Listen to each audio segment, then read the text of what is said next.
নাঙ্গলকোট উপজেলা ও পৌরসভা বিএনপির সম্মেলন অনুষ্ঠিত। বর্তমান টিভি।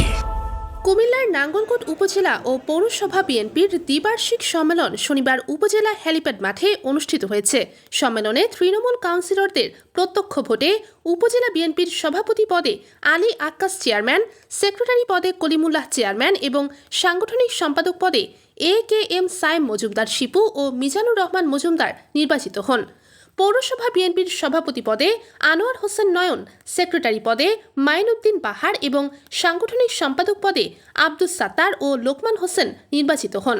উপজেলা বিএনপির আহ্বায়ক নজির আহমদ ভূঁইয়ার সভাপতিত্বে অনুষ্ঠিত সম্মেলনে প্রধান অতিথি ছিলেন বিএনপির জাতীয় নির্বাহী কমিটির কুমিল্লা বিভাগীয় সাংগঠনিক সম্পাদক অধ্যক্ষ সেলিম ভূঁইয়া।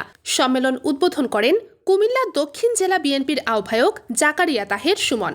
প্রধান বক্তার বক্তব্য রাখেন বিএনপির জাতীয় নির্বাহী কমিটির কুমিল্লা বিভাগীয় সহ সাংগঠনিক সম্পাদক মোস্তাক মিয়া।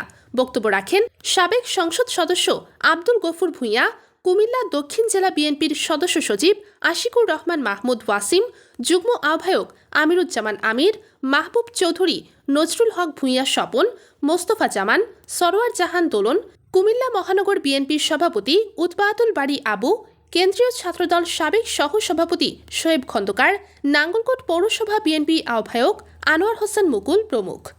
এ সময় জেলা ও উপজেলা বিএনপি, যুবদল, ছাত্রদল ও স্বেচ্ছাসেবক দলসহ অঙ্গ সংগঠনের নেতৃবৃন্দ উপস্থিত ছিলেন। সম্মেলনে বিএনপির পক্ষ থেকে জুলাই যুদ্ধে আহত ও নিহতদের পরিবারকে সম্মাননা ক্রেস্ট ও আর্থিক সহায়তা প্রদান করা হয়। এছাড়া 2018 সালের ভোটারবিহীন সংসদ নির্বাচনে ভোট কেন্দ্রে সন্ত্রাসী হামলায় নিহত বিএনপি কর্মী বাচ্চু মিয়ার পরিবারকে আর্থিক সহায়তা এবং চলতি বছরের 1 ফেব্রুয়ারি উপজেলার বাঙ্গুরডায় সন্ত্রাসী হামলায় নিহত হেসাখাল ইউনিয়ন স্বেচ্ছাসেবক দল নেতা সেলিম ভূঁইয়ার পরিবারকে 15 লক্ষ টাকার FDR সুবিধা প্রদান করা হয়।